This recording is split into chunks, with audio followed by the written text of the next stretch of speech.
జర్నలిస్టులకు ఈ శ్రమ కార్డు ఎంతగానో ఉపయోగపడుతుందని ప్రముఖ గ్యాస్ట్రోఎంట్రాలజీ వైద్యులు శంకర్ శర్మ తెలిపారు.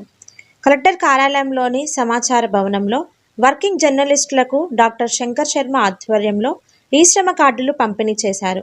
లేబర్ కార్యాలయ అధికారులు సిబ్బంది సమాచార భవనం వద్దకు వచ్చి విలేకరులకు ఈ శ్రమ కార్డులను ఆన్లైన్లో నమోదు చేశారు. ముఖ్య అతిథి డాక్టర్ శంకర్ శర్మ చేతుల మీదుగా అందజేశారు.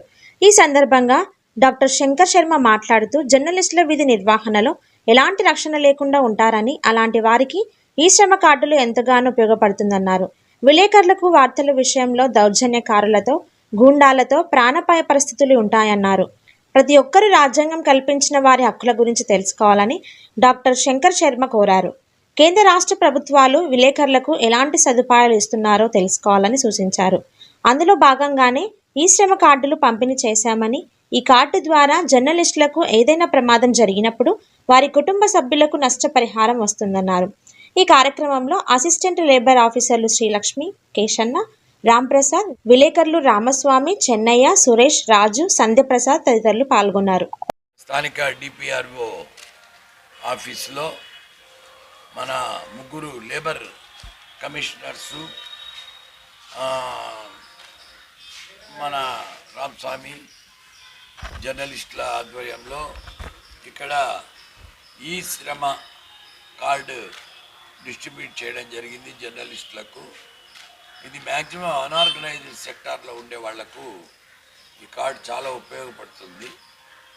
ఎందుకంటే జర్నలిస్టులు అనేవాళ్ళు ఎండనక వాననక టైంకు ఫుడ్ లేక ఆ వార్తలు సేకరించడంలో చాలా ఒత్తిడికి లోనవుతుంటారు.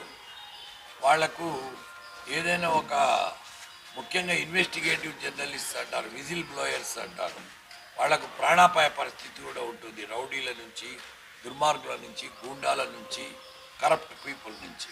కానీ వార్త సేకరించిన తర్వాత నిజాయితీగా దాన్ని ప్రచురించినప్పుడు వాళ్లకు తగినంత సెక్యూరిటీ కూడా గవర్నమెంట్ జర్నలిస్టులకు ఇవ్వాల్సి వస్తుంది. తర్వాత మన దేశంలో ఉండే ముఖ్యమైన డ్రాబ్యాక్ ఏమంటే మనకుండే సిటిజన్ రైట్స్ తెలియవు. ఎందుకంటే సిటిజన్స్కు ఫండమెంటల్ రైట్స్, డెమోక్రసీలో కాన్స్టిట్యూషన్ ఏమేమి రైట్స్ ప్రొవైడ్ చేసింది అనే విషయము చాలామందికి తెలియదు. చదువుకున్న వాళ్ళకు కూడా తెలియదు కాన్స్టిట్యూషన్లో ఇండియన్గా, ఒక భారతీయునిగా అతనికి ఏమేమి హక్కులు ఉంటాయి అని. కాబట్టి చిన్న పిల్లలప్పుడే కాన్స్టిట్యూషన్ ఆఫ్ ఇండియా గురించి మంచి ఐడియా వచ్చేటట్టు వివిధ భాషల్లో ఆ bare part of the constitution అన్నా ప్రచురించి చదివించి దాంట్లో ఎగ్జామ్ పెడితే అప్పుడు కాన్స్టిట్యూషనల్ రైట్స్ తెలిస్తే ఆ సమాజం చాలా కేర్ఫుల్గా, చాలా జాగ్రత్తగా, చాలా ధైర్యంగా ఉంటారు. ఎందుకంటే ఎవరో వచ్చి నీ మీద దాడి చేసినా నీ కాన్స్టిట్యూషనల్ రైట్స్ ఉంటాయి, అవి కాపాడుతాయి. కాన్స్టిట్యూషన్ గురించి ఐడియా చదువుకున్న వాళ్ళకే లేదు. కాబట్టి కాన్స్టిట్యూషన్ గురించి తెలుసుకోవాలి, ఫండమెంటల్ రైట్స్ గురించి తెలుసుకోవాలి. జర్నలిస్టుగా తమకేమేమి హక్కులు ఉంటాయి, రాయితీలు ఉంటాయి, సెంట్రల్ గవర్నమెంట్ ఏమిస్తుంది, స్టేట్ గవర్నమెంట్ ఏమిస్తుంది జర్నలిస్టులకు అనేవి తెలుసుకోవాలి. దాంట్లో పార్ట్లో భాగంగానే ఈరోజు ఈ శ్రమ కార్డు అనేది ఇక్కడ లోకల్ జర్నలిస్టులకు ఇవ్వడం జరిగింది. దీంట్లో మెయిన్గా ఈ మార్టాలిటీ జరిగినా లేదు డిజబిలిటీ అయినా కొన్ని లక్షల రూపాయలు వీళ్లకు గవర్నమెంట్ నుంచి వస్తుంది. ఇంకా కొన్ని కార్యక్రమాలు ఏమన్నా ఉంటాయి, తెలుసుకుంటూ ఉంటే ఈ కార్డు ద్వారా వాళ్ళ బెనిఫిట్స్ పొందొచ్చు. సో ఇక్కడికి ఈరోజు లేబర్ కమిషనర్స్ వాళ్ళు రావడం అనేది నిజంగా అభినందనీయము. ఎందుకంటే వాళ్ళకైతే తెలుస్తుంది ఈ లేబర్ ప్రాబ్లమ్స్ ఏమి, వాళ్ళకి ఏమేమి హక్కులు ఉన్నాయి, వాళ్ళకి ఏమి అనేవి వాళ్ళ అవగాహన కలిగించి, ఇప్పుడే సార్ చెప్పాడు కేసన్న సారు, భవన కార్మికులకు కూడా, నిర్మాణ కార్మికులకు కూడా ఇలాంటి కార్డులు అలాంటివి ఇస్తే వాళ్లకు ఎన్నో బెనిఫిట్స్ ఉన్నాయని చెప్పాడు. నెక్స్ట్ ఆ ప్రోగ్రామ్ ఒకటి కండక్ట్ చేసి వాళ్ళకు కూడా అటువంటి కార్డ్స్ ఇచ్చి వాళ్లకు వాళ్ళ హక్కులు, వాళ్ళ యొక్క విషయాల మీద అవగాహన కలిగేటట్టు చేయాలని నేను మరి కోరుకుంటున్నాను. ఈ కార్యక్రమంలో పాల్గొన్న లేబర్ కమిషనర్స్ ముగ్గురికి మరియు జర్నలిస్టులకు నా అభినందనలు తెలుపుతున్నాను. కేంద్ర ప్రభుత్వం ప్రవేశపెట్టినటువంటిదే ఈ శ్రమ కార్డు. ఈ శ్రమ కార్డు అర్హులు 15,000 లోపల ఆదాయం ఉండి, అనార్గనైజ్డ్ సెక్టార్ అంటే అసంఘటిత రంగ కార్మికులు ఎవరైనా కానీ 15,000 లోపల ఆదాయం ఉండి, ఈఎస్ఐ మరియు పిఎఫ్ ఇవి కవర్ కానీ ఎవరైనా కూడా మనకి ఈ శ్రమ్ కార్డుకు మనం నమోదు చేసుకోవచ్చు. ఇది ఒక ఆధార్ కార్డు లాగా. ఇప్పుడు ఎవరైతే గిన అందరికీ ఆధార్ కార్డు ఉంటుందో ఆ విధంగా అసంఘటిత రంగ కార్మికులకు ఒక యూనిక్ ఐడెంటిటీ కార్డ్ లాగా మనకి ఇది పనిచేస్తుంది.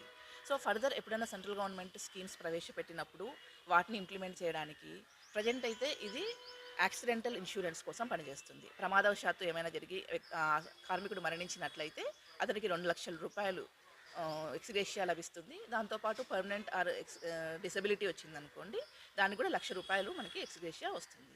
సో ఎవరైతే గిన మనకి ఈ అసంఘటిత రంగంలో ఉండి ఈ 15,000 లోపల ఆదాయం ఉండి ఈఎస్ఐ, పీఎఫ్ లేని వాళ్ళు ఉంటారో వాళ్ళందరూ కూడా దీని కింద నమోదు చేసుకోవాల్సిందిగా కార్మిక శాఖ తరఫు నుంచి మేము కోరుతున్నాము. అందరికీ నమస్కారము.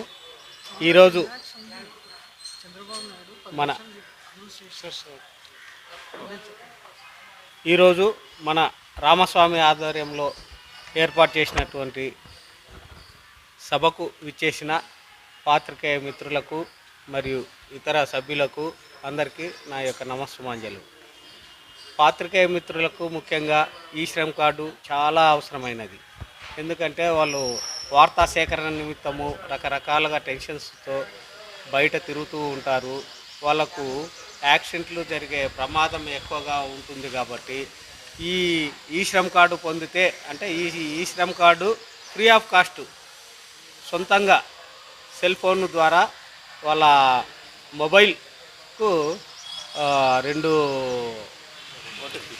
ఓటీపీలు వస్తాయి. ఆ ఓటీపీలు ఎంటర్ చేసి వాళ్ళ Aadhaar card, bank account, nominee details, వాళ్ళ పర్సనల్ డీటెయిల్స్ ఎంటర్ చేస్తే ఇమ్మీడియట్గా within no time card generate అవుతుంది. అది మీ దగ్గర పెట్టుకొని మీరు ట్రావెల్ చేస్తే చాలా మంచిది.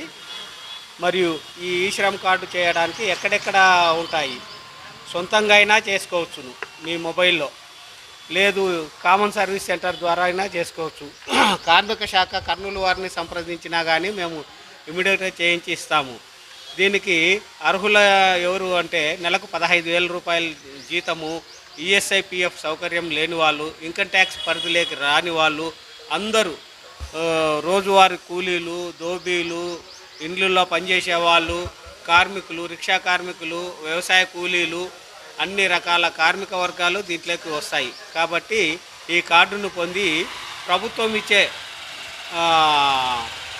పథకాలను సద్వినియోగం చేసుకోవాల్సిందిగా కోరుకుంటూ ఈ అవకాశం ఇచ్చిన రామస్వామి గారికి ధన్యవాదాలు తెలుపుకుంటున్నాను. నమస్తే. నా పేరు R Keshanna, assistant labour officer, circle 2, Kurnool.